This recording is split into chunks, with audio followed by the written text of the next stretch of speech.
بسم اللہ الرحمن الرحیم۔ پوری دنیا میں کرونا ایک وبا کے طور پر موجود ہے۔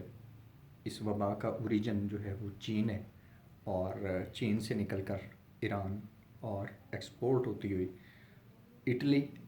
اور اب اس کا مرکز یورپ ہے، پاکستان میں بھی موجود ہے۔ دنیا کے تقریباً 200 ممالک اس سے متاثر ہیں،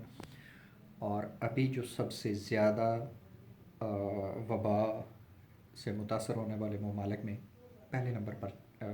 امریکہ بذات خود ہے۔ مجموعی طور پر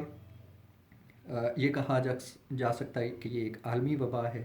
جس نے پوری دنیا کو اپنی لپیٹ میں لے لیا ہے۔ اس کا آغاز جو ہے وہ چائنا سے ہوا۔ چائنا کا کہنا ہے کہ اس کو امریکہ نے بنایا، کینیڈا کی ایک لیبارٹری میں بنائی گئی، اور اس کے باقاعدہ طور پر پیٹنٹ جو ہے وہ رجسٹرڈ ہیں امریکہ میں، اور بل گیٹس ہیں، میلنڈا فاؤنڈیشن جو ہے وہ اس کو سبسیڈائز کر رہی ہے، یا وہ اس کی فائنانسنگ کر رہی ہے۔ اور یہ ایکچولی دنیا کی معاشی طاقت کی اجارہ داری حاصل کرنے کے لیے جو جنگ تھی، اس کے نتیجے کے طور پر یہ امریکہ نے یہ جنگ شروع کی، اور ایک بایولوجیکل ویپن کے ذریعے اس کو مطلب جنگ جیتنا چاہی۔ اور یہ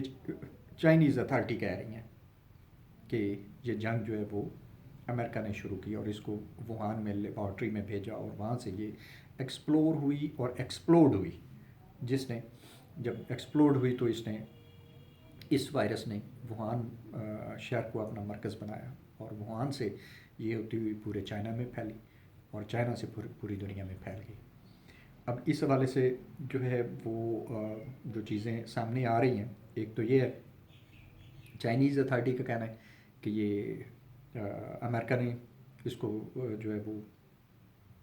ایک بایولوجیکل ویپن کے ذریعے جو ہے دنیا کو تباہ کرنے کی کوشش کی، چائنا سے یہ جنگ جیتنے کی کوشش کی، لیکن چائنا نے اس کے اوپر بڑا مؤثر انداز سے کنٹرول پا لیا ہے، جبکہ باقی دنیا جو ہے متاثر ہو رہی ہے۔ مجموعی طور پر دیکھا جائے تو یہ